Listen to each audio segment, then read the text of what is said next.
Alright, there we go. This should all be working now, hopefully. Yep, there we go. Alright, well, welcome everybody to the first ever off-season live stream on the channel. We are during the off-season, and as I promised, we are going to be doing at least one, maybe even a couple more of these streams later on during the off-season. But yes, it is time for an off-season live stream. Now, there's a lot to talk about, not just about the UFL, but other stuff. Since we're kind of in the off-season, we can talk about other stuff, whether it be a little bit of the Olympics or the ESPN 21st Century list, which some of them are not great. So, there's definitely a lot of stuff to do. Nope. I see G-Man chat. I don't know if he's still here right now. Oh, there we go. I just saw your comment on the top 5 disappointments. That was hilarious. But Gary Conley retired. Let me see that.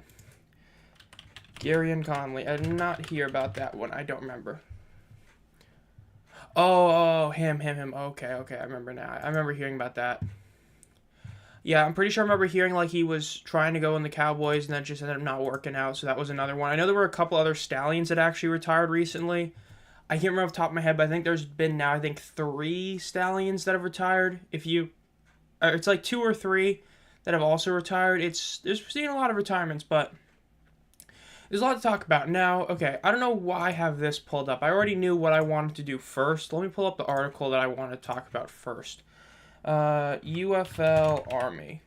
So there's something that came out really recently, which I know some of you probably have seen, but it's not great, so let's just pull it up. OBS, this, settings. So what recently happened, yep, it's about The Rock. So, gonna put that there.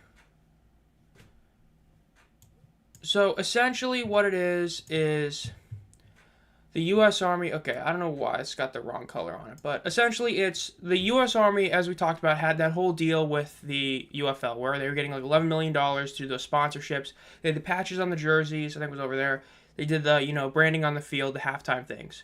So essentially, it turned out to be a colossal failure for the Army. According to their numbers that military.com found, essentially the money that was allocated to the UFL and overall recruits gained was actually a net loss of 38, which means that if they had used that money on other ways, they would have, in theory, broken even, have 0 people join compared to losing 38. Now, the biggest issue with this is what comes around here. Right here. Another issue arises from the failure of Dwayne "The Rock" Johnson to make a sufficient number of Army-related posts on social media. The Army views his social media posts as having a value of $1 million each. They were expecting 5. They only got 2. So essentially, Rock only put out 2 of the 5 social media posts promoting the Army he was supposed to. And if you read all the articles about this, they all kind of have the same thing, where it's very evident that the Army mainly wanted The Rock, not the UFL as a whole, and so they're wanting to get $6 million back. Now, the $6 million, a lot of people are confused what that means, because if you're saying each post is $1 million each, then you're only saying $3 million that is The Rock, and the other $3 million is for the UFL, which is kind of weird, but yes, it's a pretty big deal to see that all, and I mean, look, I said it, I know not all of you were around the channel, but I said it back in 2023. I said that The Rock being involved in spring football wasn't as good a thing as people made it out to be. I said there were a lot of benefits to him, but there's a lot of things that are negative, and this is another one. This is another scandal that he's been a part of, and so this isn't great to see, especially when you consider the fact that this past season he basically did nothing with the UFL. It was mainly Danny and Johnston, Moose, doing everything. So you have somebody who really wasn't even there who's now hurting the league in a sense. So that really sucks to see, and that is kind of the biggest news we've gotten during the offseason so far, aside from the player signing, is this, which is not a good thing. So let's see, Julian, the 6 UFL cities in 2026 are New Orleans, Louisiana, San Diego, or Sacramento, Canton, or Columbus, Ohio, Omaha, Nebraska. In terms of the 2026 cities, I would say, I've always said this, I said as long as the Shrine is done, New Orleans is all but a guarantee. I think that when the UFL expands, it will be in 2026, and I think that New Orleans is a guarantee, as long as the Shrine is done. They already had talks with the USFL about playing there with the Breakers. I think that's as much of a guarantee as you can have in spring football. If the league expands in 2026, they're going to New Orleans. Now, in terms of San Diego, I think that's definitely a possible one for sure. And then, let's see, Sacramento, Canton. I could see Canton. Canton is one of those where the USFL had a really good stadium deal with Canton. So I know some people say they'd rather see a team in Columbus, which I agree to an extent. But at the same time, Canton, if you have a really good stadium deal and it's only like an estimated 1,000-person difference, I can get it. Omaha, I know a lot of people really want to see the Nighthawks return. Granted, the UFL would do a lot of stuff to get that trademark. Not really a lot of stuff, but they'd have to get the trademark and all that. But yeah, now, San Diego, again, I think it's possible. Sacramento, I say, is less than likely. If you're going to go to that area, like, San Diego, Sacramento, that area, you're going to go to San Diego because that's the one that you can realistically get some big ones. So I would say in those ones, I'd say Sacramento and Omaha are the two less likely ones. New Orleans, all but a guarantee. Omaha, wouldn't be shocked. Oklahoma City's another one that I wouldn't be shocked at. Columbus, I could see that. Canton, I could see that. Sacramento, I just can't. And in my thoughts, I just can't see it. Twitter makes random posts, and when you actually need to post, they don't. Yeah, big fail by The Rock. So let's get started by talking about some of the actual good things that have happened instead of looking at the negatives. So I just opened my McAfee antivirus for no reason. Okay. So the first thing to talk about, of course, is that we have seen now a decent amount of players sign. In fact, this isn't even everybody technically, because after the UFL put this post, Levi Bell signed with the Indianapolis Colts. So, I mean, I said during that top five, or the three, debunking 3 UFL myths, I said one of them was that the season ending or starting late wasn't really the main reason why players weren't getting signed, and so far it ended up aging pretty well. I said that I was going to have a lot of guys that would end up signing once training camp started, and now that it has started, we're seeing a lot more players sign. We're almost at 30 now. I believe we're at 29. 1, 2, 3, 4, 5, 6, 7, 8, 9, 10, 11, 12, 13, 14, 28. Yeah, I think we're at 29 now with Levi Bell. So when you look at that, we're now getting close to 30, and so we're getting closer and closer to hitting that really good amount of signings, because if we can hit like 50, that'd be crazy considering the fact that, how late we are and all that. But, I mean, it's definitely nice to see. I know a couple of these guys were gone, and they were clowning the UFL for not... Exactly. I try to tell people, that you had to wait for training camp. The XFL had that benefit where they had about, a month area where they were, benefiting from the season being earlier. But really, once you're talking about, June-ish to camp, there's really no reason to sign guys. And then once camp starts, that's when you're going to sign people. And now that camp started, we were at, less than 15 players, I believe, before, mid-July, and now we're all the way up to almost 30. Now, when you look at it, I know a couple of these guys have either retired. I know, we just talked about it earlier, Garen Conley retiring, and then we've seen a couple other guys get released, but guys like Jake Bates, especially with the injury to the Money Badger, it looks like he's all but guaranteed a role, especially if, they end up signing another UFL kicker, which they were thinking about doing. But, it's naturally about how many of these guys stick with the team, and right now it's looking like Bates is probably going to stick with the team. The Cowboys, they've been using UFL talent. I would not be surprised if we see multiple of these guys stay on the team, either Harmon or Burnett, as well as Harvey Jr. I wouldn't be shocked if all those guys, or if 2 of those 3 guys, stay in the Cowboys. Then other ones are kind of a we'll wait and see. I know David Davis got hurt. I don't know how bad it is, but I know he did get hurt and it was, not great. So hopefully it's not a, terrible injury and all that, but we'll have to see about it, because I know he had to get carted off the field. So that's, of course, a big concern. But, yeah. Sorry if I can't keep up on the stream. I'm on a road trip, and mobile data coverage is spotty where I'm at currently. Yeah, that's the one thing I hate about road trips. It's I remember I did one. It was, around Arizona. Oh, my God. Once you're in that desert, it's just terrible. You get literally nothing for, hours. But in other places, it just goes, and it is what it is. But... So, yeah, in terms of the signings, it's nice to see a lot of signings. I'm not surprised that we're seeing a lot of signings all of a sudden. I kind of first guessed that this was going to happen. And that's not even really a guess. It's just we kind of knew it was going to happen. True, desert Wi-Fi is terrible. So, it's really nice to see all these things kind of happen with all these players getting signed, especially because some of them are guys you didn't expect. Some are who you expected. Marcus Sims getting signed. Of course, that's great to the Seahawks. Malik Fisher, that was a great one. Then a bunch of offensive linemen being signed is a really good sign, because it's showing that these NFL teams actually think these O-linemen have potential, and that's always been the biggest criticism of spring football is the offensive line play. So that's also a good thing. So in terms of how many make a roster, we'll see, but we don't know. Hopefully someone owns the teams by then. If we'd be lucky to see one owner, because I know a lot of people have talked about that if we get any owner it would be huge, but it's kind of like a wait and see. We're starting to have, the season ticket renewals start, which is good. and hopefully they can, make the schedule out earlier and all that. Get, stadium situated. Is the rumor of the Roughnecks going back to TDECU true? Will they announce it early? What is Michigan going to do? I think they need to be really concerned about that, but we'll see overall. Now, let's see what else is there to talk about. I'm just trying to remember if there's any other big UFL news that I remember hearing about. Because I know, it sucks that so far the biggest real story was the whole thing with the Army agreement completely going south. Which definitely sucks, but it kind of is one of those things where, again, it is what it is. It sucks, but it's what happened. But, I mean, you can do it. I forgot who it was, but someone had owned... Yeah, I mean, it was Fred Smith, the father of Arthur Smith. I know he's one that always has had all this stuff about it. But will he still be having it? We don't know for sure, but he was, the one that everybody was expecting to, but we'll see. So let's do something that isn't UFL related for a second, because I know this list came out recently. We'll start by doing the top 25 football players. But ESPN, for those of you who don't know, has been doing these 21st century lists where they're ranking the best players from, the 21st century and onward. And some of them are pretty bad. The lists aren't great. I'm trying to pull up this one. I don't remember if they've done football yet, but I believe they have. ESPN Top 25 Football 21st Century. So, let's see. College football players, that's not what I wanted. Top NFL players, there it is. So, these lists have been pretty bad.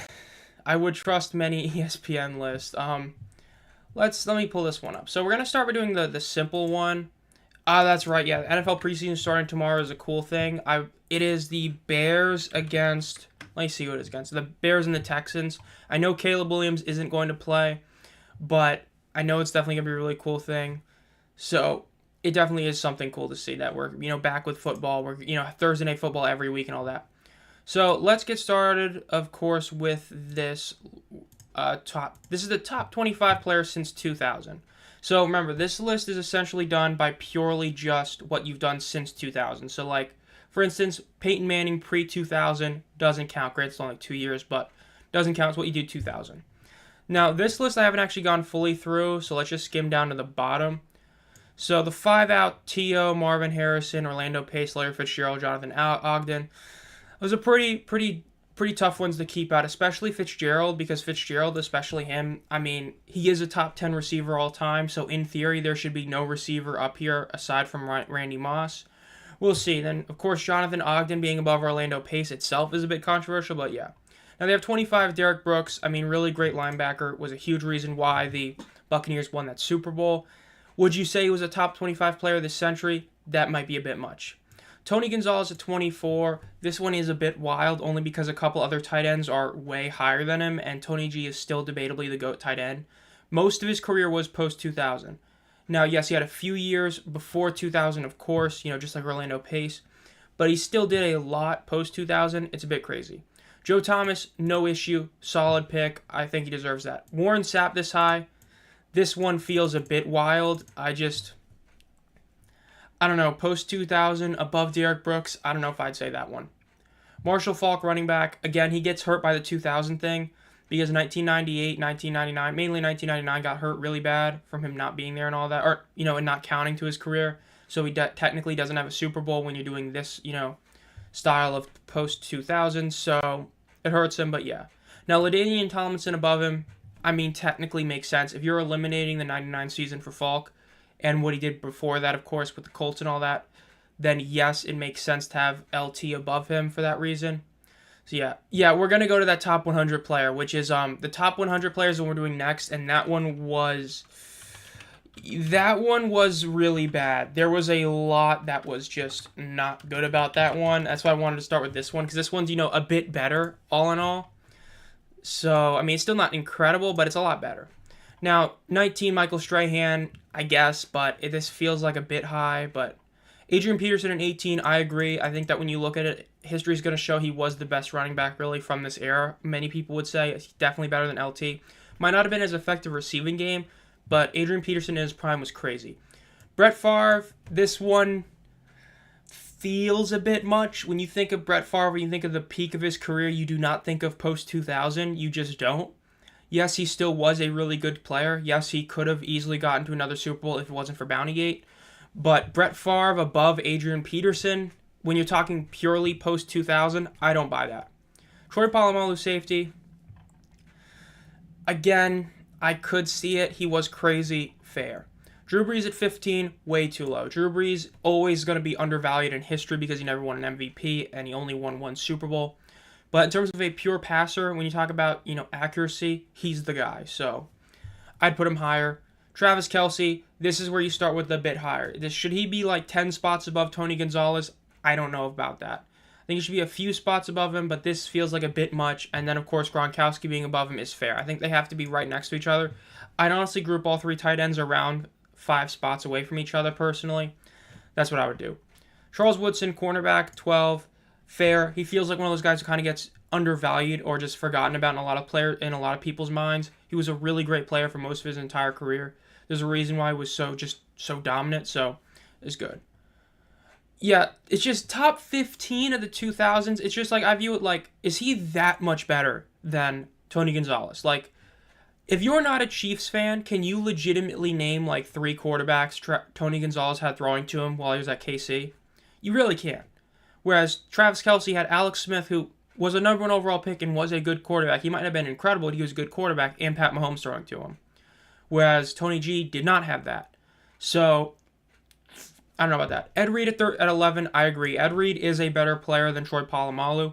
Ed Reed is that guy that like even Tom Brady and Belichick would fear. He's just that good a player. Very deserving spot. You could even argue higher. I say that because Revis Island above him is a bit questionable. Revis's prime, like Ed Reed was always great. Darrelle Revis basically had like, at his peak, yes, Revis was better than Ed Reed, but as a career, I'd put Reed above him. Number 9, Aaron Rodgers. I'd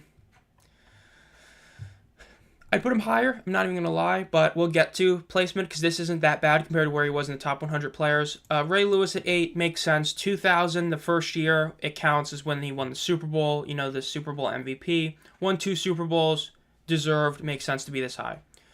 J.J. Watt.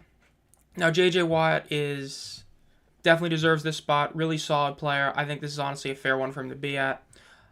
Calvin Johnson, way too high. I'm sorry, way too high. When you're saying Larry Fitzgerald doesn't make the list, this is this modern theory that all of a sudden started back in like 2020, where people are looking at a prime of a career and saying that matters more than a career.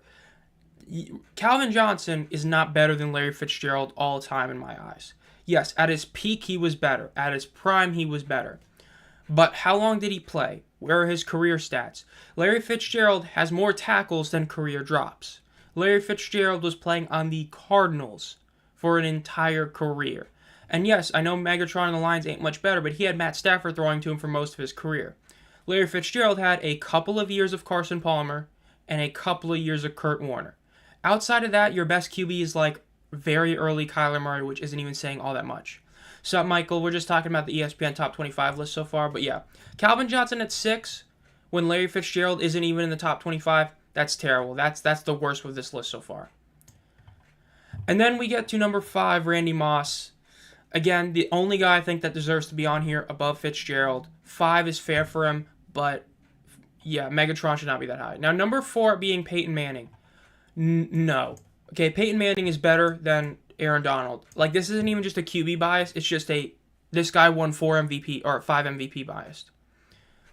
Peyton Manning won 5 MVPs. That's the most all time. He's below Aaron Donald. Stop it. Like, stop it. Okay. Stop. No. No. I mean, 7-time first-team All-Pro. Remember, when you talk about a first-team All-Pro quarterback, that means you're the best quarterback in the league. They voted him that 7 times. Despite playing, when you're talking about post-2000, aside from, the first, 4 years where it's, pre-everybody in the prime, you're talking about a Brady, Big Ben, Aaron Rodgers, Cam Newton, Matt Ryan, when you got to the 2010s, era of quarterbacks. Drew Brees, Brett Favre for still a while, Steve McNair, and you're saying that he was a first-team All-Pro 7 times. You put him below Aaron Donald. No. This was done, it feels like, to make it to where the top three are not just quarterbacks. I genuinely believe that.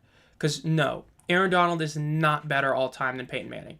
Number 2, Mahomes, I would not put him above Peyton Manning yet. If you're saying right now, who is better all time, Peyton Manning is still better than Pat Mahomes. Manning has one less Super Bowl win, the same amount of appearances, but 3 more MVPs and 5 more first-team All-Pros.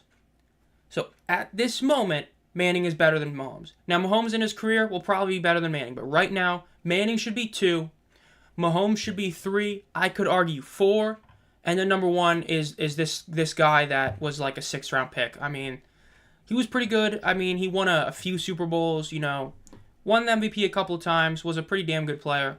I think this is fine being number 1.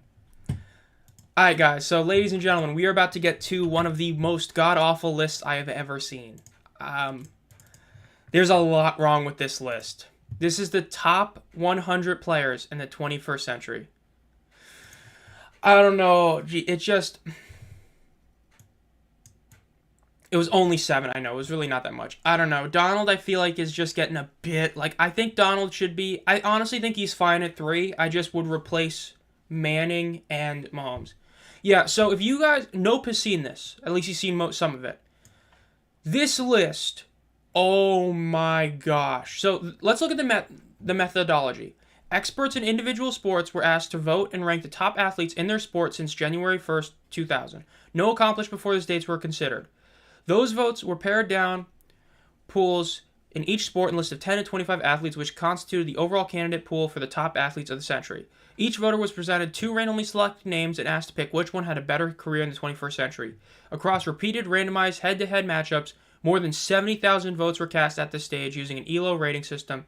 It was pared down from 262 to 100. This list was then evaluated by a panel of experts for any inconsistencies and oversights, resulting in the top 100 rankings seen here. So let's get started. Charles Woodson at 100. It's only one player, can't complain. Ed Reed at 99. Notice how in the football ranking, this was nowhere near this. Remember, Charles Woodson was way below Ed Reed, so already a lot of questions about this list right there. This was bad. This was bad. This is one of the egregious ones. Connor McDavid, this far down. Connor McDavid, I mean this, all time is basically where Mike Trout is right now. Okay? Mike Trout is a lot higher on this list than McDavid. McDavid won the Art Ross 5 times. That's the points leader. He's won the MVP 3 times, Hart Trophy. 700-point seasons in his first 9 years. This past season, he had 100 assists and was one of 2 players to do that hadn't been done in a while. He had a points total last year, which hadn't been done since Lemieux. He won the Conn Smythe, which is the playoff, not Super Bowl or Stanley Cup, the playoff MVP as the losing player. This is bad. He should be way higher on this list. I'm not saying he should be top 30, but he should be top 60. Okay, wherever Mike Trout is, he should be right next to him. Virat, Kohli, Cricket, I'm not going to act like I know this guy. I'm not going to act like this is undeserved, so we're just going to leave it like it is. Darrelle Revis, above Ed Reed again. I don't buy it, we already talked about it. So what do you expect? True. Zlatan at 95. I'd put him higher. I don't know how much higher I would put him, but I feel like this is a bit low. For those of you who don't know, Zlatan is the poster child of not winning a championship, like a Champions League, which is really the championship to win in European soccer. He never won it despite playing on so many good teams. So if your argument is he couldn't win the big one despite playing on all the big teams, then fair, but I feel like this is a bit low. Ronaldinho at 94. You could argue it is what it is. Rory McIlroy at 93. It's just, there's a couple of guys you could very much... I'm not too upset about this one. The fact is he won all those majors in a few year time span and basically hasn't won anything since, anything major. He's still competing at a high level, but he still hasn't won a major. He had that big choke against Bryson DeChambeau a couple months ago. I can see this one. I think that he might be actually a bit too, I don't know, maybe in the 80s, but this is what it is. I mean, you can't be too upset about it. Now, Pedro Martinez We're talking about since 2000, Cy Young winner, 4-time All-Star, 3 ERA title, World Series winner, strikeout leader. This kind of feels like they might have just been, using the, oh, well, he's still Pedro Martinez because, pre-2000 he had those couple of seasons that were just unbelievable.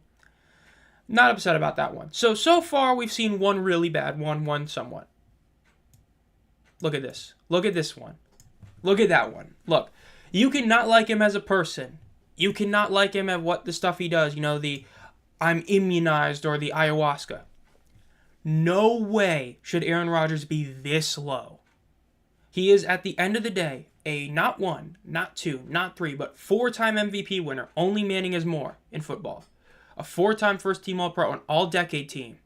A Super Bowl winner and MVP. He leads the Packers in passing TDs who have had Brett Favre in their roster. This was bad. This was bad. Look, I legitimately could buy an argument for him not to be like top 40 or 50. I could. You can put him at like 55 and I could see an argument because, his playoff performances outside of the Super Bowl aren't great. But 91? That's bad. So far, we have gotten through 10 players, and we've already seen two guys in McDavid and Rodgers, who legitimately could be top 60, not even in the 90s. Or not even past the 90s, crazy. Then I forgot he's actually good. Yeah, I mean, everybody, he just got hurt, and it's like, you're thinking about it, it's like kind of funny. Asia Wilson, Asia Wilson deserves to be on this list. Okay, before the whole Caitlin Clark, Sabrina Ionescu thing, she was dominating. Above Rodgers. See, Asia Wilson deserves this list. I would argue maybe like 5 spots higher. But above Aaron Rodgers.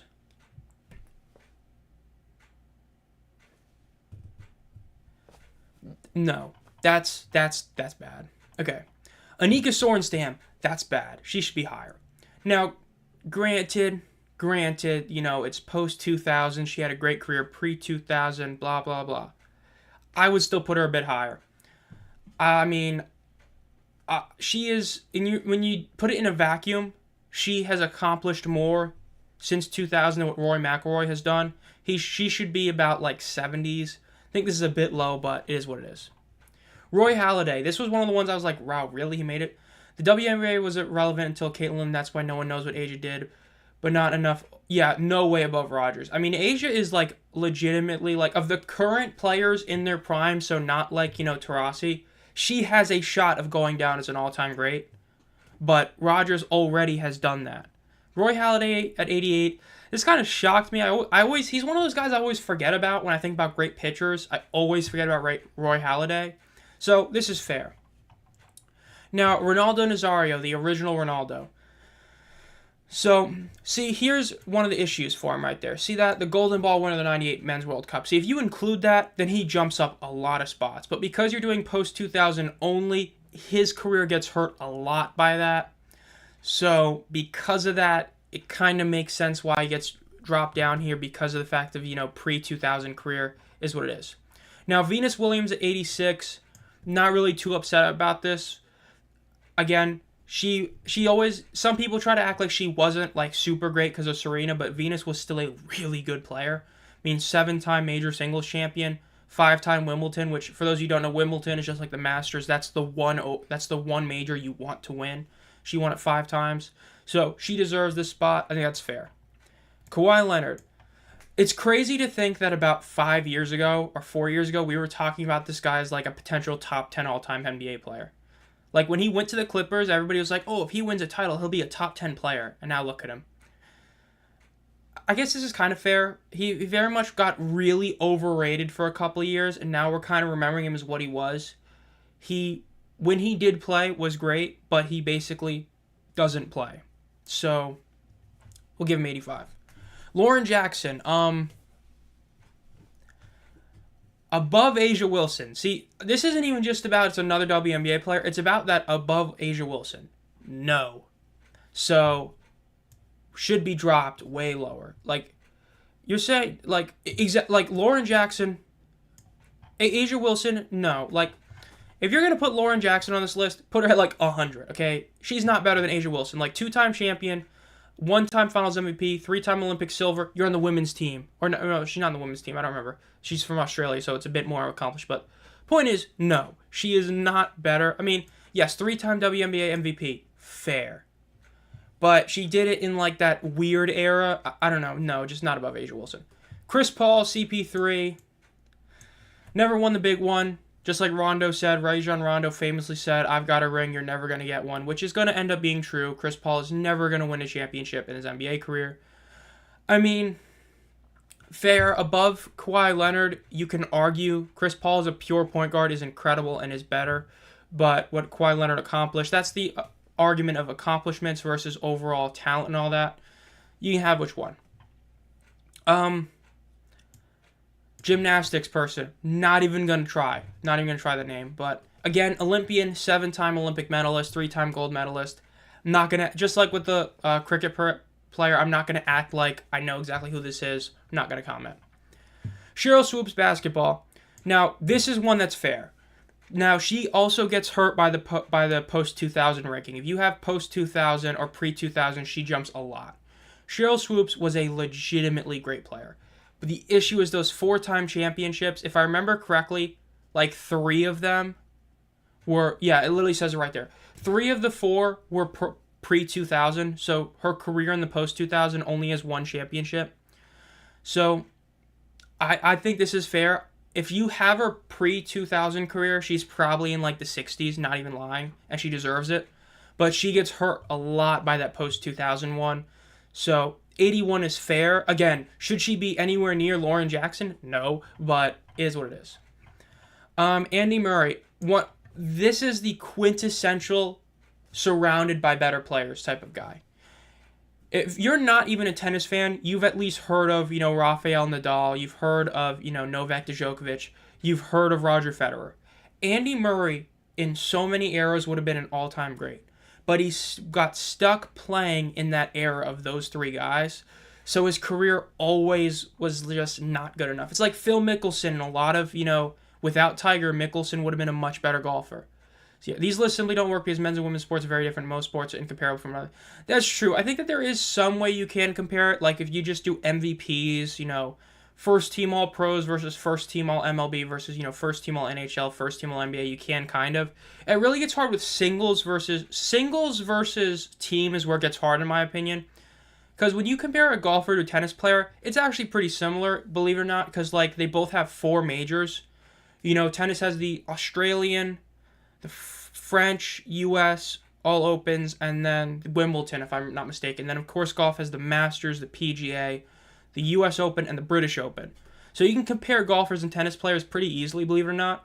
It's just that when you compare a team to a single, that's where it gets a bit wild. Yeah, Andy Murray, not too upset. Bryce Harper at 79, 2-time MVP. Note that baseball MVPs mean a lot less than other sport MVPs because there's 2 MVPs in baseball. You can legitimately be the 6th best player in the MLB, but because you play in the AL or NL, you could be MVP. We did see that happen a couple years ago when you had that race between like Vlad and Ohtani, and they clearly were the 2 best players in baseball, but, were in the same one, so yeah. Bryce Harper, it feels a bit low, but he didn't end up winning World Series. He left the Nationals as soon as they went on to win, so fair. Bernard Hopkins, boxing. Oldest boxing world champion at age 49, 20 middleweight title defenses. Gets hurt from the fact that he's not a heavyweight and he's not Manny Pacquiao or Floyd Mayweather. So, kind of gets hurt there. It is what it is. When we get to Taurasi, I'll start complaining. I would say complain as much as you want when you see something bad. Literally, how can anyone compare LeBron James, Michael Phelps, Tom Brady, Serena Williams? See, that's where I agree. It gets a bit crazy to compare like that. Like, Brady to LeBron, yeah, you can. Phelps to Serena, not really. Olympians to single sport to team should be different. In my opinion, that's how I would do it. Team sports together, Olympians together, and then single sports together, which granted single sports would really just be, like racing and tennis and golf. I think that's how you should do it. That's the best way to do it to where it's fair overall because you can compare a lot of things similarly. Because even with like racing stuff, like if you're doing NASCAR, you can do a Cup Series championship and something like that. So yeah. Let's see. Track player, not going to act like I know. 8-time medalist is what it is. GSP at 76 is terrible. He should be way higher. GSP is unbelievably underrated in history because he wasn't McGregor, in a sense that he wasn't, the most explosive off the octagon personality. GSP is just, come on, this is just bad. He held his belt, he kept holding on to it. I believe he retired, if I remember correctly, he retired as champion, came out of retirement later in a new weight class to fight the champion, beat that champion, then retired again. He should be way higher in this list. 76 is disrespectful. Xavi Hernandez at 75, fair. He was a great player for Barcelona. Did a lot. He was part of a really good, Spain team, if I'm not mistaken, and all that when they won the World Cup. So, fair. Can't be upset about that. Lisa Leslie, basketball. The age-old debate for WNBA is Lisa Leslie versus Cheryl Swoops is up there. Should she be this much higher than Swoops? I don't think so. Granted, she gets 2 championships, 2-time finals MVP, 3-time gold medalist. Not too upset about this one. She's definitely one of the... There's 4 WNBA players that I would say legitimately deserve to be somewhat high on the list. Those are Swoops, Leslie, Cynthia Cooper. I forgot about her. Cooper, I guess Candace Parker. Actually, she's 6, but... okay, Mookie Betts is 73. He is only above Bryce Harper because he won 2 World Series. Because as an overall player, I would still argue Bryce Harper is better. But Mookie Betts is 73 is what it is. Shaun White snowboarding. This is somebody I have heard of. Granted, U.S. people have heard of him. But he was insanely good at what he did at snowboarding. Honestly, fair for him to be on this list. I'm not upset about that. Manny Pacquiao. See, speak of the devil. Yeah, it feels like he's a bit low. I don't remember where Mayweather is, but he should legitimately be pretty close to Mayweather, but instead he's going to be a lot farther down. So, yeah. Andre Iniesta. Now, this is one of those where it's definitely a debate. Him versus Xavi is a big debate for soccer fans and all that. So, them being similar makes sense.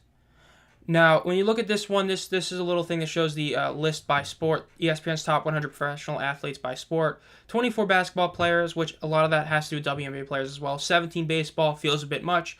15 soccer, fair. 12 football, bit little. 6 tennis players, honestly makes sense when you think about it.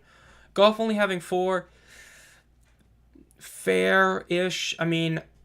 At this point, you can't really say any of these modern guys have done enough. Even for what Scotty's done recently, it's still not enough to justify being on this list, so that's fair. Then boxing, 4, track and field, auto, and then other stuff. Hockey only having 3 is wild, so yeah. Okay, now 69 Jason Kidd. Jason Kidd, really good player. Not he's one of the best point guards of all time. He was electric on defense. Was a huge reason why the Mavericks won their only championship back in 2011. This is fair, deserves it. Now, Phil Mickelson, being at 68, 6 major victories, became the oldest major champion of all time in 2021 when he won it after being 50. He always got hurt by the fact that the Tiger Woods played with him, in his whole career, and that he was a huge reason why people went to live golf, which was its own huge issue.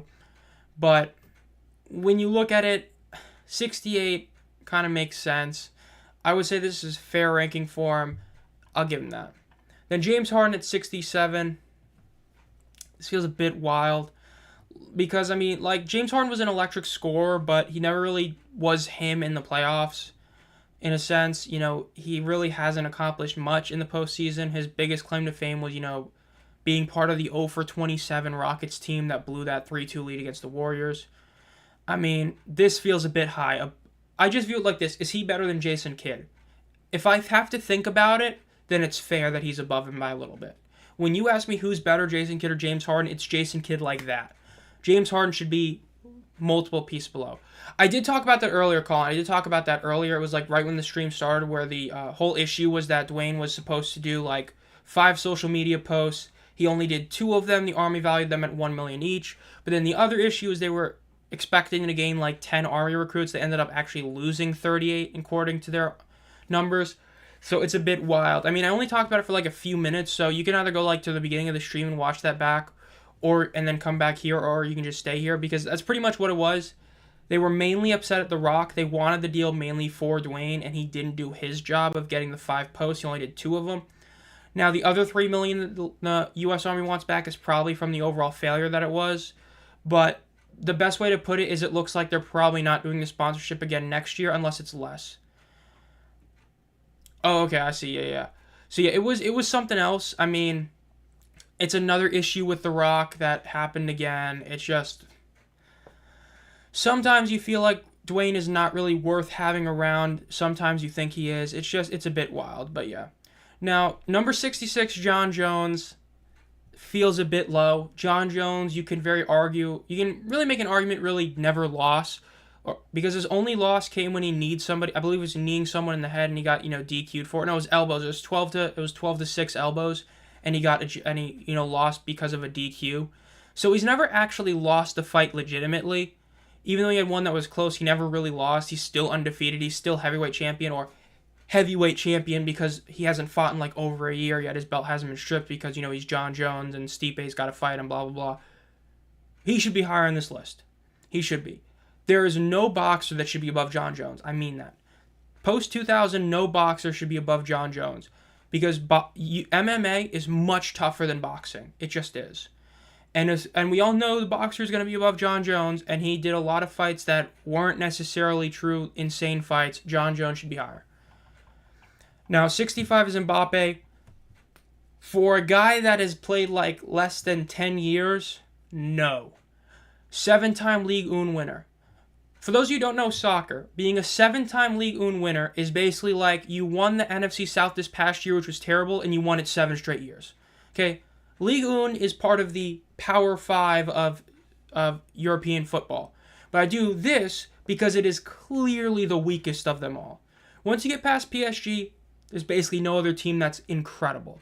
It's not like the Premier League where you have, Man City, Liverpool, Tottenham, who always choke but still, and other teams. It's not like, Barcelona, Real Madrid, Atletico Madrid, and La Liga. It's not like you have, Bayern Munich and Dortmund in the Bundesliga. It's not like you have Inter and Inter Miami, or not Inter Miami, Inter Milan, AC Milan in the Serie A. Ligue 1 is like a joke of the top 5 leagues. Mbappe should be lower. Mia Hamm, 2-time World Cup winner. Mia Hamm makes sense. She is considered by many to be the greatest women's soccer player of all time. So I think this is fair. I agree. The football players, it definitely felt like this is a lot of bias because they asked, experts in multiple sports. And so what hurts with that is that a lot of people, especially like soccer fans, usually will, diminish American football. And it feels like that kind of screwed over. Again, like Charles Woodson made the list of the top 21st century players, but like Larry Fitzgerald didn't. Stop it. Yeah, Mia Hamm at 64 is what it is. Now, again, another Olympian is what it is. Ohtani being 62 already is a bit wild. I mean, yes, what he's doing is historic, being a pitcher and a hitter. But the issue is he doesn't always pitch that often. He's been hurt a lot. So it's just, I don't know. I mean, like when they say like this, like when ESPN runs its sequel in 2050, Ohtani is the likeliest candidate from baseball to rate in the top 10. I mean, like, sure, but he has to stay healthy. He keeps getting hurt every couple of years. I mean, I don't know. I mean, like, he's been in the league since 2018, and this is your record as a career. If you've been in baseball since 2018, that's the 18, 19, 20, 21, 22, 23, 24 currently season. That's 7 years. Yes, you had the issue of the COVID year, but that's 7 years, and you have only pitched in enough games for enough time to have a 38-19 record. That's pitiful. I mean, like, he deserves to be on this list. This high, maybe. He's winning MVPs because he does both, not because he's necessarily the best. I still believe Vlad deserved it over him a couple years ago. It's just 61, Ray Lewis. Here's another football player. Fair, again, Ray Lewis, legendary player. Benefits greatly from the post-2000 because of the fact that he won his first championship in 2000. Definitely deserves to be this high on the list. Now, number 60 is Candace Parker. I mean, all time, is she better than Cheryl Swoops and Lisa Leslie? I don't think so. But when you're talking about a post-2000 career, technically, yes. So, but above Ray Lewis, you know what I mean? Like this is the joke when you talk about WNBA. It's like Candace Parker above Ray Lewis, above Mia, even above Mia Hamm. I don't know about that one. So, Yeah, that was definitely questionable. Now, number 59, Mariano Rivera. The closer, the guy that, basically does not allow home runs or runs in the postseason, except that one time he did. Come on. He has to be this high. I mean, only in unanimous inductee of the Baseball Hall of Fame, which granted, I don't really think is saying much because a lot of people just don't vote for the sake of not voting. Like, how do you not vote Ken Griffey or Mickey Mantle's a Hall of Famer? But yeah, Mariano Rivera deserves to be this high. He played a position that, it's like kicker. It's not one that you can really say is like an all-time great position. He's a closer, so he pitches a couple innings like every couple games, but he deserves it. Definitely deserves it. J.J. Watt, 5-time Pro Bowler, 5-time first-team All-Pro, 3-time DPOI, Hall of Fame, All-Tens team, only player with 20 sacks in multiple seasons. This is fair. Ain't no way I just saw Megatron in the 50s. Yeah, I didn't want to say anything because I saw that and I went too far. I mean, I'm going to talk about the 2G, man. I mean, I already went and run one rant. I'm going to go another one. But yeah, J.J. Watt, 58. I don't know about that one. Number 57, Calvin Johnson.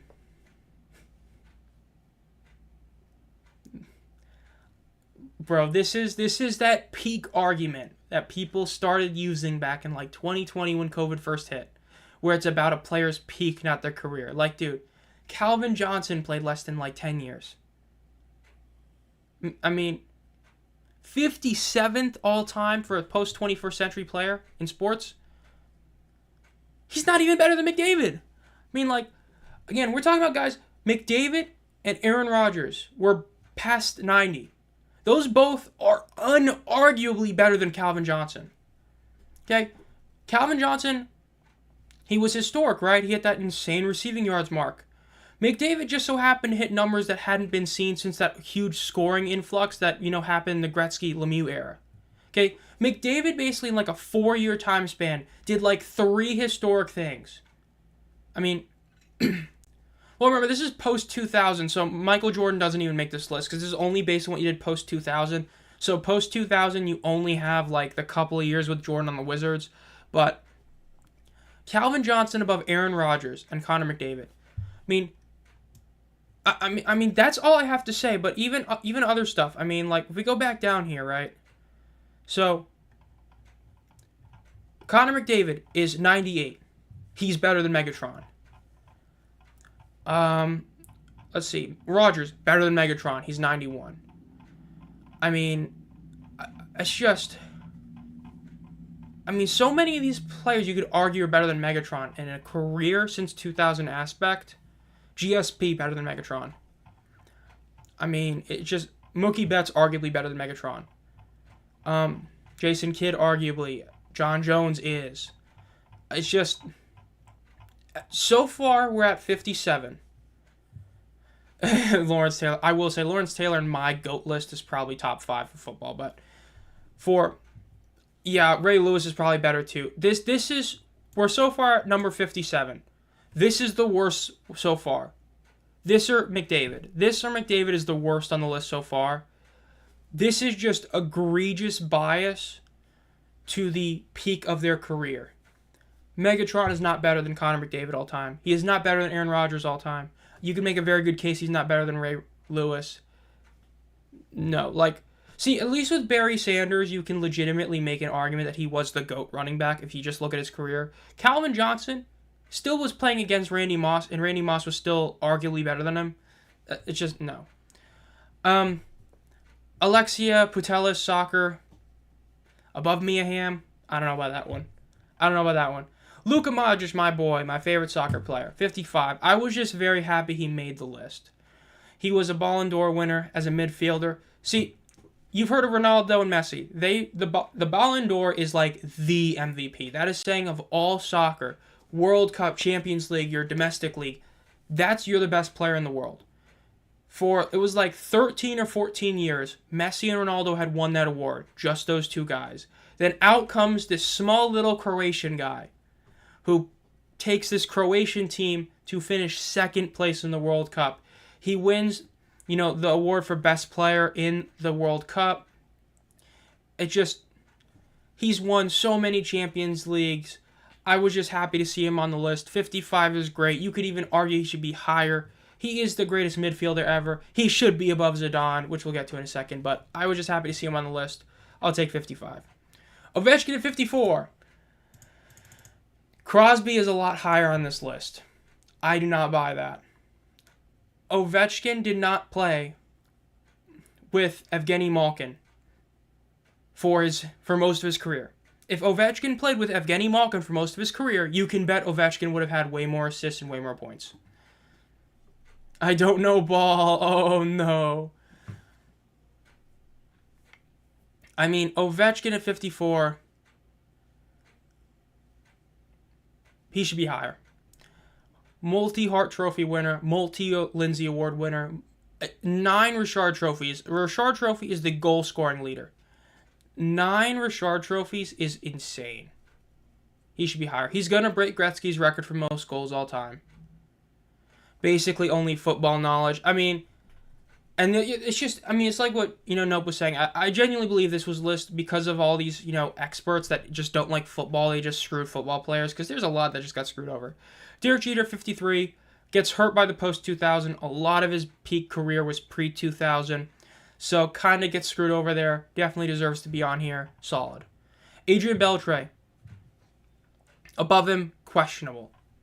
Steve Nash at 51. Above Jason Kidd. If you're Shaq, you probably don't think so, but 2-time MVP, 5-time assist leader. He was a member of the 50-40-90 club. 50% from the field, 40 from 3, 90 from the free throw. All-time great. That's fair. Now, top 50. Zidane being this high. Again, I don't know if I put him above Modric. What Modric has done is incredible. Zidane's most famous moment post-2000 was either coaching Real Madrid or headbutting a guy in the World Cup. So, no. I'm not even going to say anything. Just no. Thierry Henry, legendary Premier League player, one of the best ever. This is fair. Yeah, I have no... I mean, like... No. But... Thierry Henry, I think this is fair. I could see an argument to put him top 40. He was a legendary Premier League player. It was huge for them. I mean, that's fair. I think that's definitely deserved. Now, Jimmy Johnson at 47. This is bad. This is really bad. This is only bad because Lewis Hamilton is like top 20, okay? I get it. F1 is more popular around the world. No way is Lewis Hamilton 30 spots better than like Jimmy Johnson.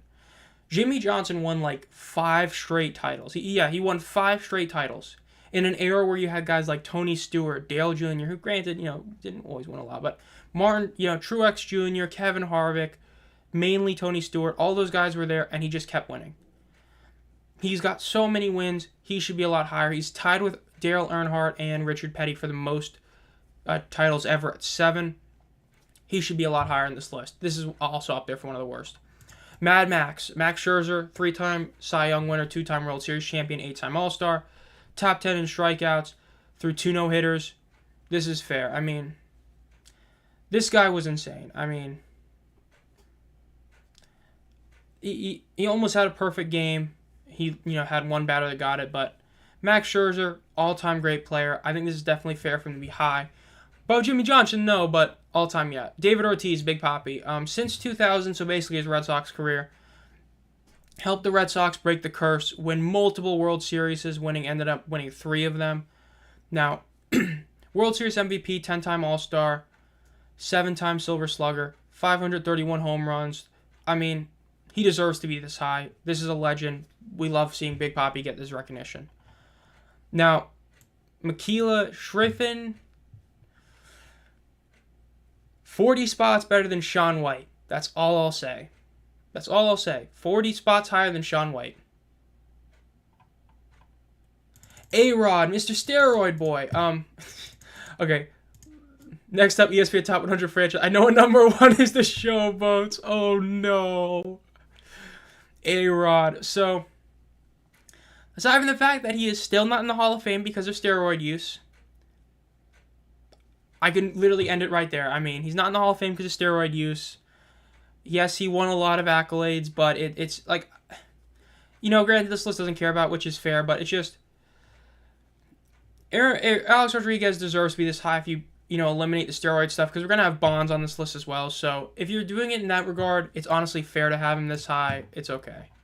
42, Giannis, 2-time MVP, arguably should have been 3. Defensive Player of the Year, 8-time All-Star, 7-time All-NBA selection, All-NBA defense, most improved player.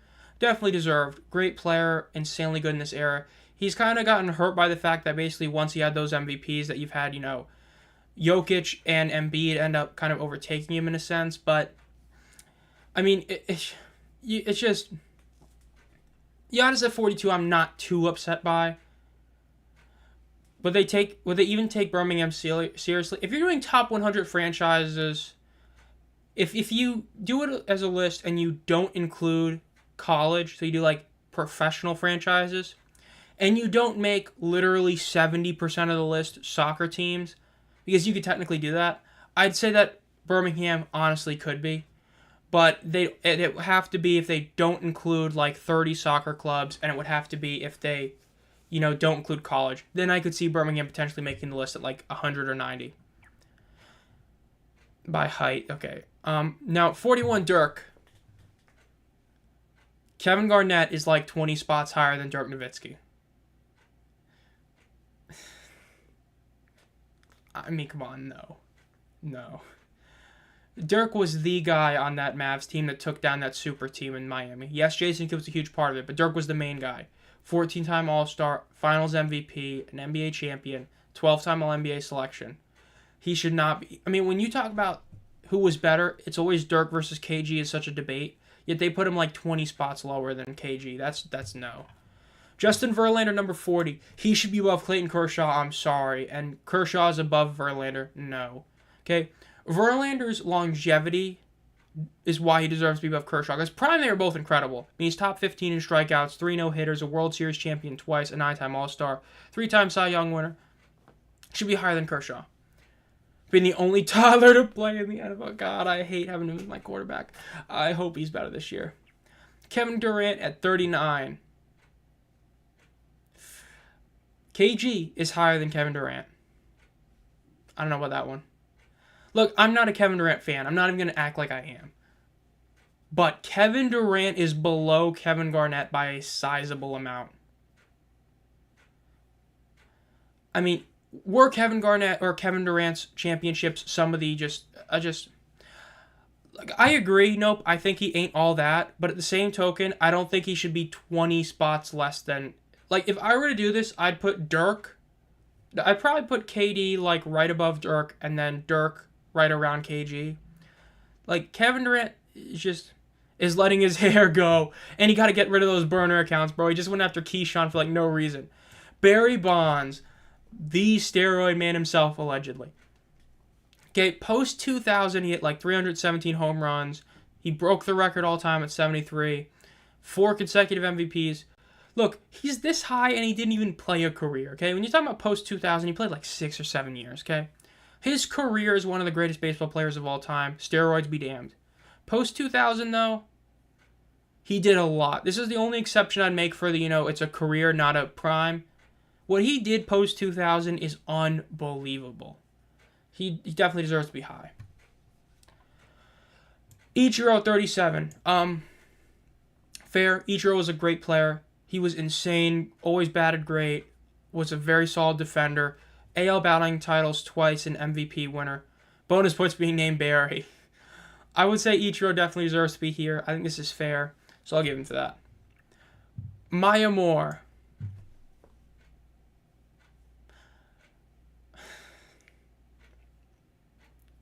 I don't know about this one, Chief. I don't know about this one. I don't know about this one. This is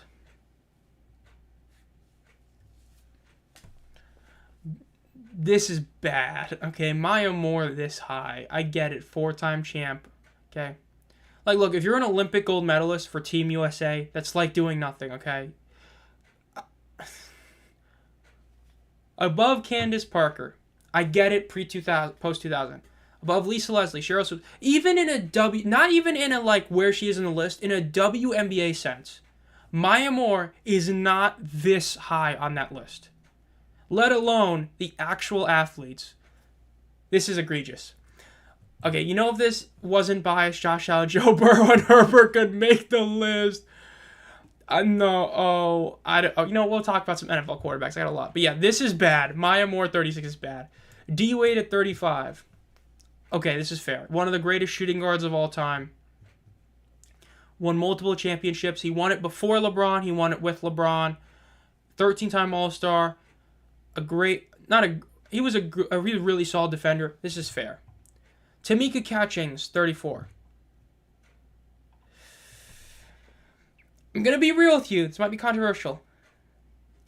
WNBA rankings of the players so far, I'm not opposed to this. Where she is on the list, I'm opposed to that. She should be a lot lower.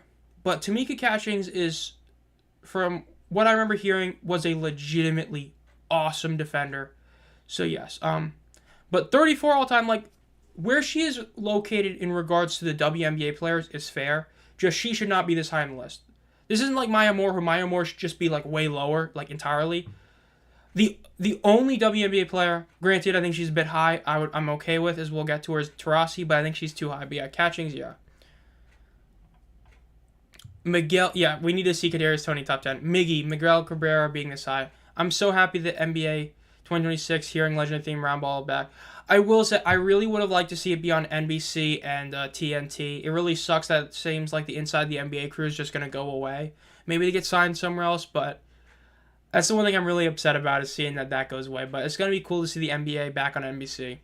Miguel Cabrera, 33. This is fair. You could even argue higher. I mean, this is a guy who was great at both, hits and home runs, which not everybody can be, despite how you'd think in theory it is, but he was great. Triple Crown winner in this day and age is insane for a batter. 4 batting titles, a World Series champion, last player to win consecutive MVPs. Definitely deserves to be this high on the list.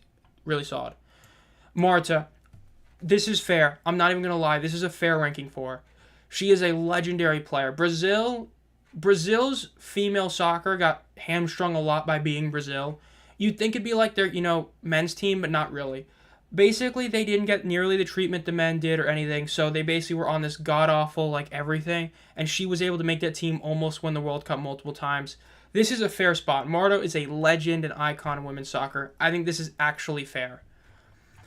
Clayton Kershaw, no. No, he should be lower. Again, should not be higher than Verlander, in my opinion. His prime was about the same. Might have been a little bit better, but yeah. Triple Crown. Some white boy in LA got Triple Crown too. Where's bro on this bad list? Well, here's the boy right here, Clayton Kershaw. I mean, I don't know. I think that he should be a bit lower. I think that he should be about, he should be right below Verlander, but it's what it is. Mike Trout. No. No. This is the word overrated, Mike Trout. That's his picture. If you look at a dictionary for the word overrated, picture Mike Trout.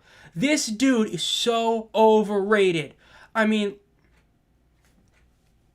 I meant Cooper Kupp. Oh, okay. I thought you were talking about Kershaw. But yeah, Cooper Kupp. Yeah, didn't make this list, but Mike Trout. If you're an Angels fan or you're a super baseball fan, you might be saying, okay, 3-time MVP. That's cool, but it's a baseball MVP. So baseball MVP means less than every other league MVP because there's 2 MVPs, so you don't even have to be the best player. Baseball is the only sport where it really doesn't matter your team's success to win MVP either, so it's a lot easier to win it as just a good player. Right? It's not like when Mario Lemieux was winning the Hart Trophy on a bad Penguins team, okay? 11-time All-Star, 9-time Silver Slugger. A lot of things are great. Active career leader in WAR, incredible. Dude's been hurt every year, and his peak was a 6-year time frame where he was really good, but no. Again, Connor McDavid. Your baseball fans would be upset about this, but Connor McDavid is legitimately already as good, if not better, than Mike Trout all time. McDavid's MVPs are a lot tougher to win than Mike Trout's MVPs. McDavid's accolades, in a statistical sense, are better than Mike Trout. McDavid's hitting numbers that haven't been seen since Lemieux and Gretzky on a yearly basis now. Trout was just the best player in half of baseball. So no, this is egregious. You put Mike Trout, 63. Where's Eddie Lacy? Eddie Lacy should be way higher.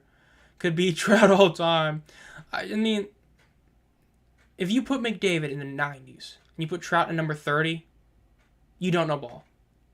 Well, I guess technically not ball. You just don't know sports. Trout should not be 60-plus spots above McDavid. No. I wouldn't put him above Kershaw, arguably.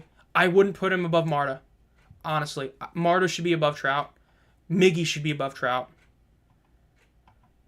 I don't know about D-Wade. No. Ichiro, Barry, probably. It's just no. Mike Trout, no. I mean, I could honestly be persuaded to say that any of these players from 31 to 40 outside of like Maya Moore could be above Mike Trout, and I wouldn't be upset about it. 28, Michael Schumacher, auto racing. Legendary Formula One driver. I mean, even when I didn't care at all, granted, I still don't really care about F1, but even when I've like never heard of it, I still knew who this guy was. This is a legend. 7-time Formula One champion, a bunch of wins.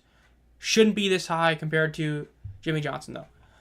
Nikola Jokic, 2023 champion, 2023 Finals MVP, 3-time champion. Should have been 4 MVPs straight. I still believe that. I believe that Embiid only got the pity MVP, personally. 6-time All-Star, 5-time All-NBA player, Western Conference Finals MVP. I think this is fair. I think this is fair. This is a solid spot. I know some people would say that he should be below Giannis. I see that right there. Too high in my opinion. I think that Jokic gets hurt a lot from the defense narrative, that his defense is terrible. I think that Jokic kind of got put in this weird area where he was right after Giannis, who was... When Giannis was, like, incredible those 2 years, it was, like, something to watch. But offensively, Jokic is the best player in basketball right now, and he really has been that for the past, like, 4 years. And I'm saying all in all, right? Of course, scoring-wise, he's not the best.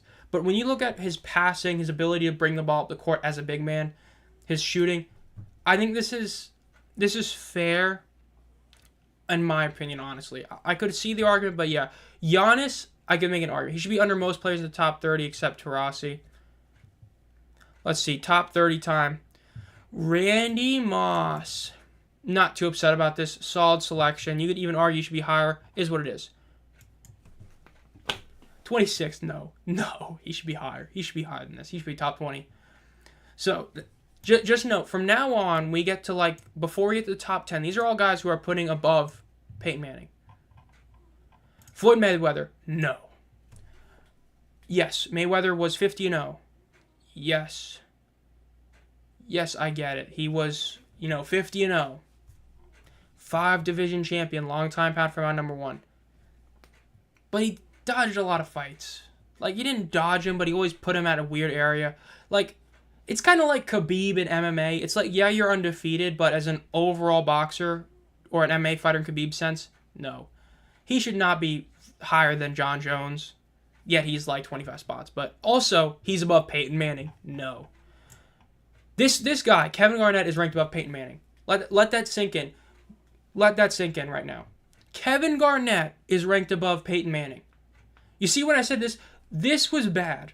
People in the radio, I remember, because, sometimes you go to work, you just put on 99.9 where I am, and they were talking about Kevin Garnett being 23. Like, this is crazy. Kevin Garnett was a great player. He's not better than Jokic. I would argue he's not better than Dirk. 23? Yeah, this is bad. That's bad. Sidney Crosby at 22. Am I upset at the position they put him? Not really. Am I upset at how high he is compared to Ovechkin? Yes. 2-time Art Ross, 2-time Richard, 2-time Hart Trophy, 3-time Ted Lindsay, 3-time Cup champion, 2 Conn Smythe, 10th all-time in points. No, see, I mentioned Malkin. See, this is another issue with Crosby. That guy right there. Crosby played on his career with so many great players. Or at least, he played with a couple of guys for most of his career that were incredible. Ovechkin never really had that. Ovechkin had like a couple years of super late Yager. Well, we thought super late Yager. But, yeah, Crosby this high is fair. Above Manning, I don't know.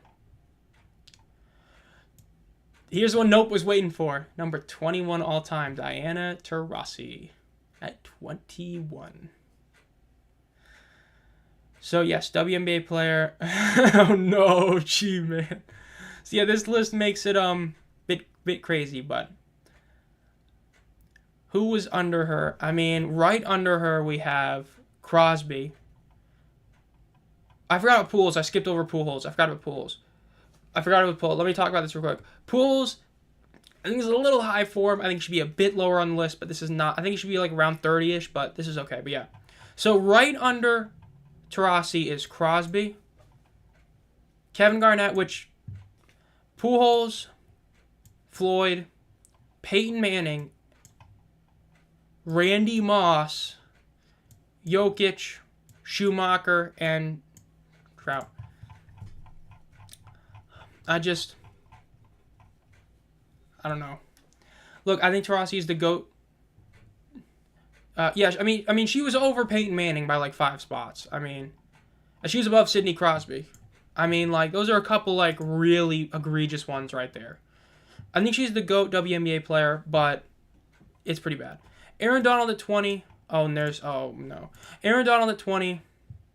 Yeah, I agree with that. Manning and Moss under her is a bit wild. Aaron Donald at 20.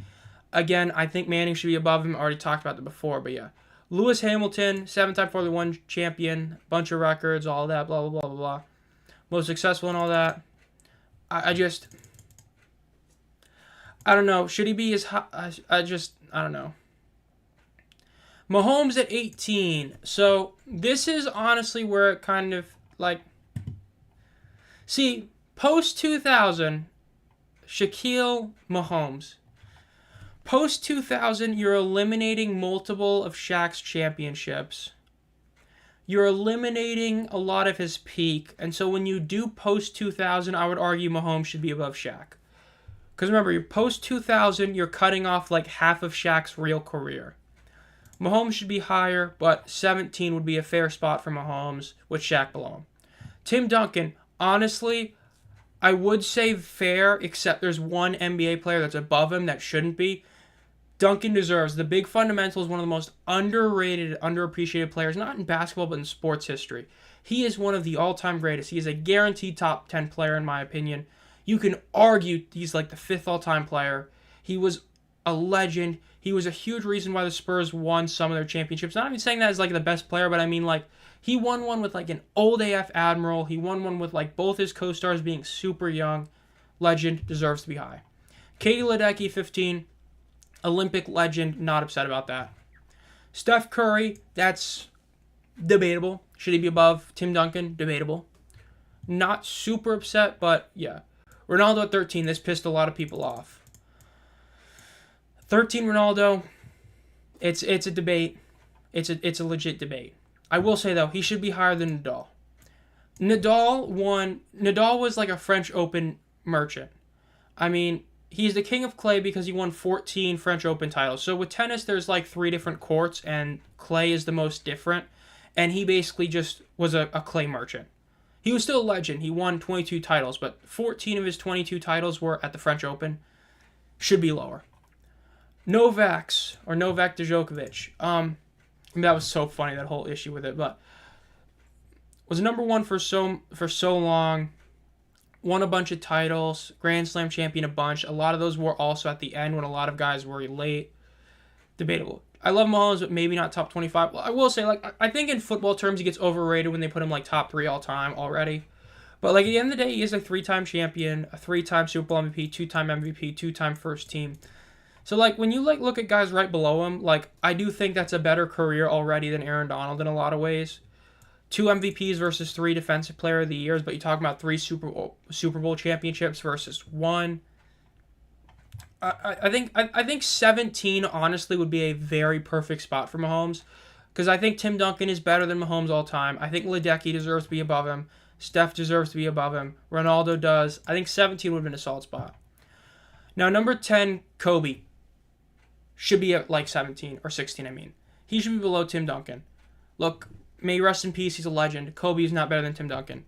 Okay, Kobe had like a 4 or 5 year span where he was playing on a Lakers team where he was a huge reason why they weren't good. You know, demanding a trade, not demanding a trade all of a sudden. Was he going to leave? Is he going to leave? You know, most of his high scoring games are more like asterisks. Like, yeah, he took like 80,000 shots to score that 81 or that 61 when he ended his career. He's a legend. He deserves to be top 20, but not above Tim Duncan. Number 9, Usain Bolt. I know some people said he should be higher on the list, like in the top 6. You can argue. Tiger Woods at 8. Not too surprised they put him this high. I think this is a fair spot. 13 major wins, the most wins, in since 2000. I mean, won 11, and that's only post 2000. Won 11 majors as the number one golfer, 9 more than any other player. Tied the record where he had the most PGA Tour wins ever. So that's fair. Simone Biles at 7. This is pre this year's gymnastics. I would argue this is a bit too high. I'd put her above Usain Bolt. This list sucks, yeah. Federer at 6 is a bit high. I believe him, Novak, and Nadal should have been like 1, 2, 3, like somewhere like 10, 11, 12, 9, 8, or 9, 10, 11. He should not be that much higher than them. This is a bit high. Tom Brady at number 5. I mean, he's the GOAT of football to most people. I think he's second best. I have Jerry Rice above him. I don't know. Number 4 is LeBron James. I'd put Brady above LeBron. I just would. I think LeBron's incredible. I think they both have insane longevity. I think Brady did more. I think Brady should be above LeBron James. Messi at number 3. Honestly, I think that's kind of fair. I hate to say it, but Messi does deserve to be above both LeBron and Brady. When he won that first Copa del Rey in 2018, I believe, or 2020, it was like, okay, he accomplished something. Then he went and won the World Cup. And then he went and won the Copa del Rey again. He has won 3 major tournaments with his country in 3 straight years while not even being a part of a major league for the past couple. Messi deserves to be this high. Serena at 2 is a bit wild. Is she the greatest women's tennis player ever? Yeah. Is she this high in the list? No. I would put Serena probably. I'd put her right above Tiger. I'd put her at, let's see. And then number 1 is Michael Phelps. If you're doing an athlete, the guy that has the most insane amount of gold medals at number 1, I honestly am not upset about it. If I were to redo this top 10 is what I'd redo. I'd put Michael Phelps at 1. I'd keep him there. I'd move Messi to number 2. I'd put Brady at number 3. I'd put LeBron. I'd actually keep him at 4. I think 4 is a good spot for him. I'd just move Brady up to 3. I'd actually move Serena to 6. 5. Yeah, 5. I'd move her to 5. I'd put Tiger at 6. I'd put Simone probably at like 9. I'd put Federer at 10. I'd take Kobe out of the top 10. Usain Bolt, I'd probably move a bit higher. Brady at least 3. 1 I'd have Phelps, 2 I'd have Messi. I'd have Brady at 3 for sure. My top 10 would be number 1 Phelps, number 2 Messi, number 3 Brady, number 4 LeBron, number 5 I'd actually probably put Usain Bolt, number 6 I'd put Serena, 7 I'd put Woods, 8 I'd move Kobe in. I'd probably move Simone out of the top 10 too. Nah, maybe. I might put Simone in like 8 or 9. Then Federer, I'd probably put it like 10. Replace him with Duncan. I don't know. Yeah, this list. So that was the list. That was bad. That was really bad. Let's see. I mean, which do you guys think was the single worst of them all, though? Which was the single worst? Would you say it was Brady would you say it was anything in the top 10? Would you say it was McDavid being all the way at 98? Would you say it was putting Taurasi at 21? Or would you say it's something like Aaron Rodgers at 91? Mike Trout at 30? I mean, there's a lot that you could put for it, honestly. There's a lot you could put for the single worst in the entire one. So, personally, I would say the single worst one is probably McDavid for me, because that's like such a clear and obvious just like screw job to a guy that should be top 50, top 40 maybe, that you put in 97. Or 98. I think that's the worst. Because at least with the Brady LeBron, you at least put them both in like the top 5. You could have really screwed one of them. That's what I would say. But yeah, so that's pretty much that one. Now, 2024 Olympics are going on. I really don't have much to say. I mean, if anyone wants to talk about the Olympics, I would, but I really don't watch it at all. But yeah, so let's see. Eric Stahl getting his number retired. That was cool to see as a Hurricanes fan. I'm going to try to go to that game live whenever they do it.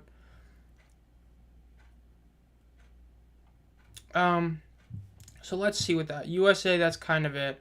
I've been more so waiting for the, what's it called? The golf event, which I'm not even going to be able to watch live, but maybe.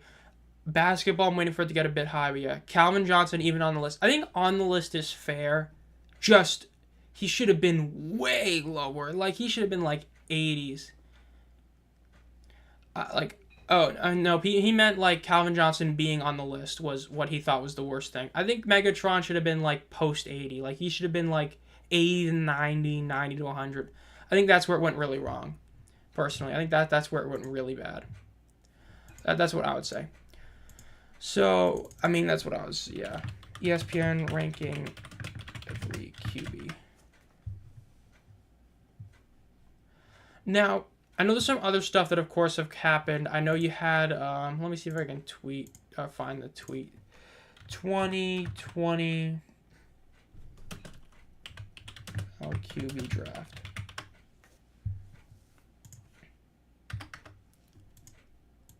Now, I know there's been a lot of talk about the NFL contracts that have been signed recently to the 1 billion club quarterback class.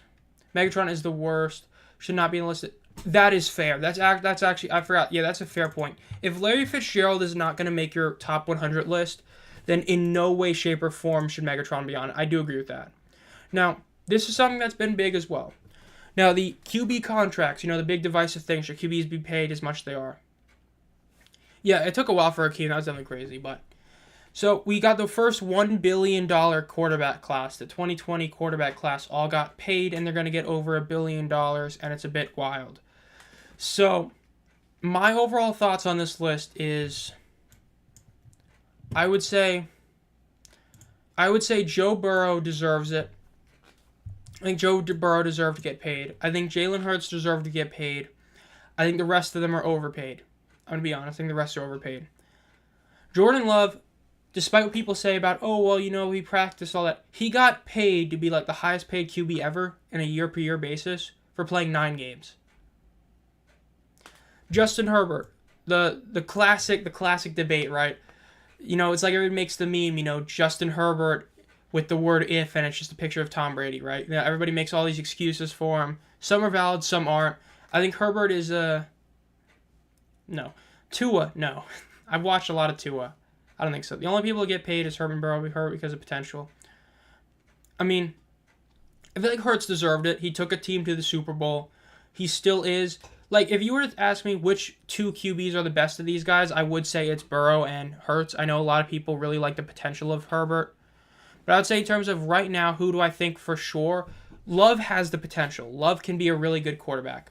But at the end of the day, Love has played 9 games. Like, he played 9 great games. The rest of his career has been him as a backup or not playing well. He got paid to play 9 games. Tua has consistently been a disappointment. He should not be this high on the list. Now, or he should not be paid like that. And then Justin Herbert, I just don't buy it. I think that the whole hype thing, I don't think so. That's personally how I see it. Matt Conklin, carried. I'm pretty sure I heard Andre Schmidt got a tryout, but not Conklin. I do agree. That was really wild to see him not get one. I think that is definitely something crazy. But yeah, I mean, just some of these things are kind of like, it is what it is, right? But I don't know. It's just, I don't really think this should have been the top 5. This should have been, that class that got all the money. It's just, I just don't see it, honestly. I just don't see it, honestly. Literally, what has happened? What has Justin Herbert won? I don't know if people think he's top 5. It's all because of the potential of if, right? It's all because of if. If that, if this, if that. All I know is I watched Justin Herbert play a playoff game where his defense got a bunch of turnovers and helped Herbert get a 31-point lead, which he blew. Yes, the defense did a lot, but everybody acts like it was just the defense. Herbert put up a field goal in the second half, okay? That loss against Jacksonville heavily falls on Herbert. I've always been that guy. The quarterback gets to call the play. See, the OC gives suggestions to the quarterback or the head coach. The QB is the guy that's under center. He's the guy that can just look at his team and say, nah, we're not going to do that. We're going to do this. So Herbert deciding to throw the ball a lot in that playoff game hurt the team. It's like Matt Ryan. Matt Ryan deserves most blame for that Super Bowl choke because he decided to go with that pass call on third down instead of running the ball to kick a field goal. Herbert is the most overrated QB in the league, or more so overhyped. He is talented, but he's like Josh Allen in hype, except he hasn't done anything, where at least Josh Allen has won a playoff game. In my opinion, Allen and Mahomes are the best QBs right now. I agree with Mahomes. I don't with Allen. I think Allen is also overrated. I think Lamar is a better QB. I think when healthy, Joe Burrow is a better quarterback. That's basically it. I think Allen is probably like fourth when you're talking about guys who are healthy. Every year I watch Allen, I'm like, man, this dude is just a ticking time bomb waiting to throw like 3 interceptions. And it's like he's gotten better at it, but I still don't think he's that guy. I think that he's a huge reason why the Bills can't win. Like, the defense was a huge part of it. But, like, they struggled to beat the Dolphins with Skylar Thompson that one year. The game against Cincinnati, I believe it was this past year, in the snow. It's just, like, Allen is good, but I don't think he's top 2 good. I think he's more like top 5 good. I just, like, when I think of what have I watched, I've watched Joe Burrow go to a Super Bowl being the best player on his team. I've watched Josh Allen be a huge reason why his team has lost a playoff game. I'm not talking about Texans. That was, very young Josh Allen. It doesn't count. But, like, I've seen Joe Burrow outplay Josh Allen. I've seen Joe Burrow get to a Super Bowl. I've seen Joe Burrow, whenever he's fully healthy, actually compete against Mahomes in a true level, which Allen did one time. I've seen Lamar Jackson play as an MVP multiple years where he was clearly the best quarterback in the league in the regular season. I can't say I've seen that with Josh Allen before. That's why I put him probably fourth. I think that some people would try to make the argument Herbert's better because of potential. No. Because Hurts made it to a Super Bowl. No. I'd say Allen is fourth on my list. I think the year of the divisional round against the Chiefs and then the AFC Championship year was the best we've seen Allen.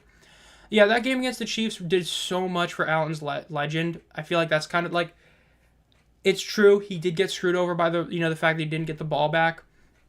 But, at the same time, we saw Joe Burrow have something similar happen to him, if I'm not mistaken, as well. It's just, Allen is definitely, I'd say, the fourth best QB in the league right now. I would put him, I'd put Mahomes 1, when healthy, I put Joe Burrow 2, I'd put Lamar 3, I put Allen 4. CJ Stroud has already done more than Herbert, even when I compare rookie season.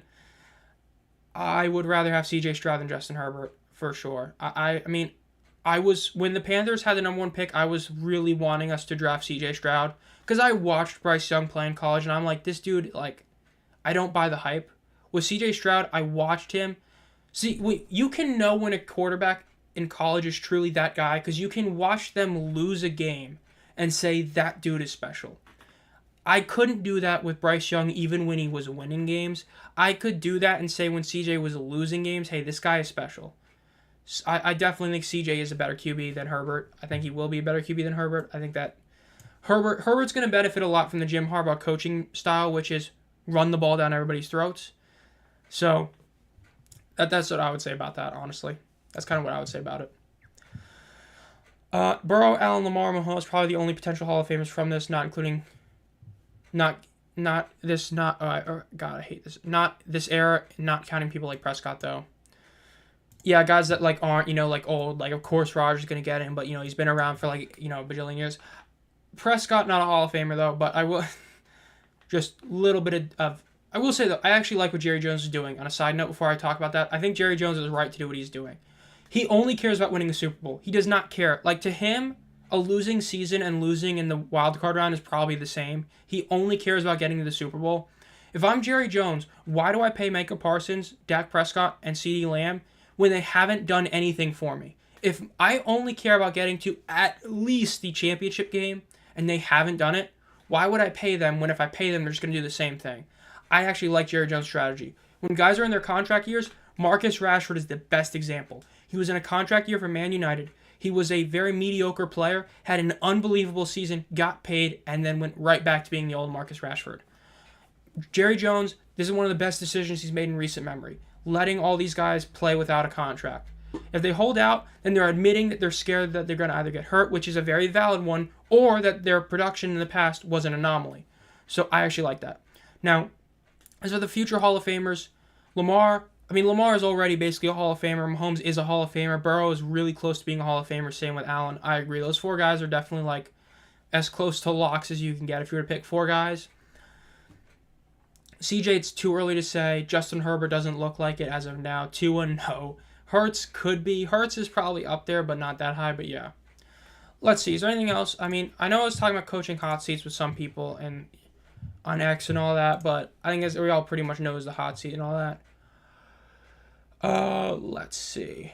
Is there anything else I can think of to talk about today? Can't stand Harbaugh. Iowa fan. Lol. That's great. Let's see. When the NFL preseason starts tomorrow, not really too much to talk about at this point. Pretty much went over everything. Let's see.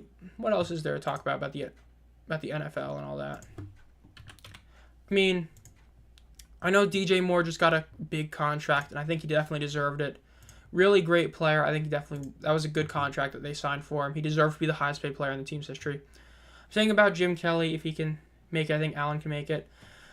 Yeah, I mean, I did a whole video a couple years ago about Jim Kelly being in the Hall of Fame where it's like very questionable because like Ken Anderson really, if you dissect the numbers and you do it by their era, Ken Anderson was an objectively better quarterback than Jim Kelly. And he's not in the Hall of Fame, yet Jim Kelly is, because he went to the Super Bowl 4 times, lost all 4 of them. Jim Kelly gets a lot of benefit from that, but I think he is a bit overrated in history. I would say. I mean, it's just, you don't think of a lot about him, all in all. Okay, let's see. I feel like there was something else I want to talk about in regards to the NFL, but I can't, honestly.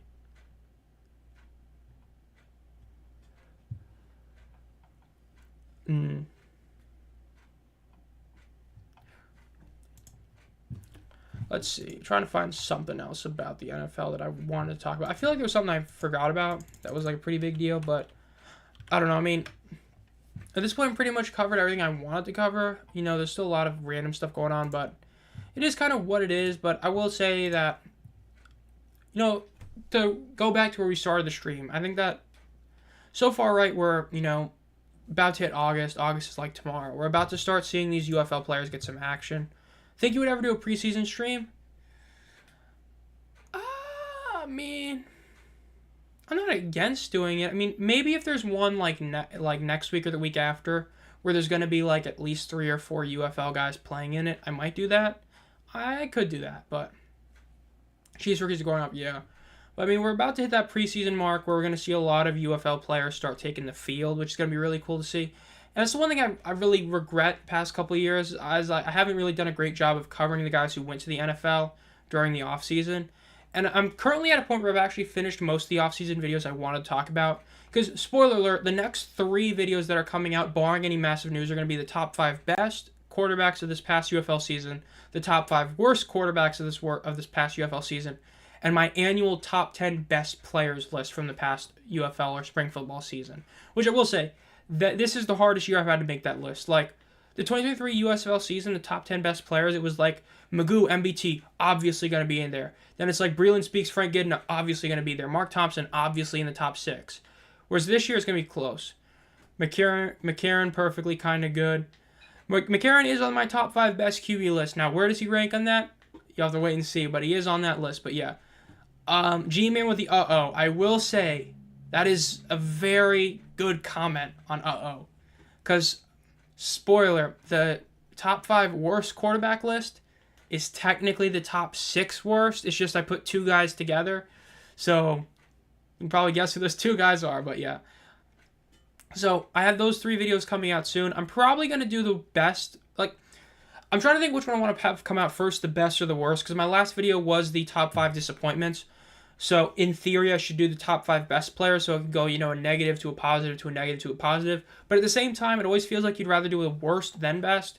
So, I'm trying to think which one I should do. Should I do the best 5 quarterbacks first or the worst quarterbacks first? CJ Johnson should be on that list, worst QB. I can make an argument for that. Yeah, CJ Johnson, I mean, dude, Coach CJ is something wild. I can't believe it looks like he's going to keep his job. Hey, don't worry. I mean, the Showboats hopefully will have some players that, you know, get better next year and that they're not bad. Top 5 disappointments, number 1, CH. I mean, hey, that top 5 disappointments video, I mean, G-Man, he saw the thumbnail. I mean, CJ not having the best offense in the league. Bro, he said the offense in the league, it's got to be true. Dude, I mean, I get it. It's been like weeks. It's been months since he said that. That's still wild that he said that in a game. I mean, his team hadn't put up more than 20 points in a game, and he had the audacity to say the best offense in the league. Like, look, there's, being supportive of your own team, and then there's like that. I mean, it's like that classic Herm Edwards quote, right? Or you play to win the game, right? That's what you're supposed to do. You're not supposed to play to, be nice to your guys. Like, come on. But yeah, I don't know which QB video I'll have come out first. I'm still on the fence about which one, but again, the next 3 videos, barring any news, are going to be those ones. And then once we hit the off season, we're going to start to get to the NFL preseason videos. We're going to look at some of the players, standout performances, all that, cool stuff. Because, I mean, like, I know a lot of you new here. The past couple of years during the offseason, starting to lose service again, well, I mean, I will say it's fine. We're about to end the stream probably in a couple of minutes, but, like, the past couple of off seasons, the first year, 2022, I was uploading once a week, and it was very much every 7 days, basically, every 6. Then the next year, I was trying to do every 6 days. I ended up doing every 5 days. So far, for those of you that haven't noticed, I've had at least one video uploaded every 3 days. And a lot of this stuff is making it to where the off-season content that I usually stretch out is getting really condensed, which is both good and bad. It's good in the sense that it's more videos for you guys, bad in the sense that it's way more work for me.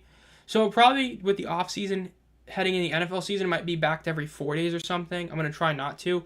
But one thing that I really didn't like back in 2022 was when I would, like, try to force videos to come out that weren't good. I want only good videos to come out. But, again, we got at least 3 more videos coming out that I know of. I would hope that we're going to have another top 50 list that, UFL News or UFL Media, UFM usually does, but we'll see if they continue doing that. But, yeah, we have at least 3 more videos coming out in the next couple weeks. In 2 days, it came out yesterday, so in like 2 days, expect the top 5 best or worst quarterback list. Then 3 days after that, the other one, then the top 10 best players. And then we'll probably start doing some off-season content as the actual NFL preseason really starts, like next week when you have the actual games going on. I might do a stream on a preseason game. I don't know for sure. We'll see about that. I mean, I'd say that's pretty much it for today. I think I pretty much covered everything I really wanted to. I mean, I probably will do this again later during the NFL season. I mean, it's always fun. I mean, you don't have to have a bunch of people here. It's always fun to just, talk with a few guys over all that, not just kind of sit there, look at lists, actually talk with people. I think it was a fun experience. So, I mean, this is pretty much going to be it for today. I mean, this is the record for the shortest stream on the channel, which I'm not surprised at. But it's been a fun one. Thank you guys for being here, especially you, Nope, and G-Man, who have been here pretty much the entire time.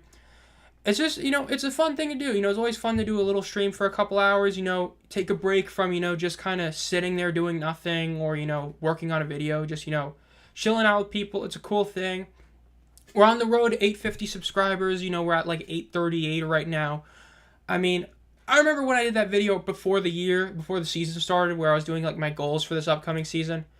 I remember talking about like how cool it would be if we were hit like 700 subscribers by the end of the year. And, like, we're legitimately probably on pace to hit, like, 900 by the end of the year, which is just crazy. So, I mean, it's been a great year so far. Hopefully this upcoming UFL season ends up being better than this past one, which, considering how good this past UFL season was, minus the championship, it would be crazy to see it be better. But, hopefully it is. We'll see what happens. Thank you guys for being here. And, as always, have a great night, you guys. It's going to be cool.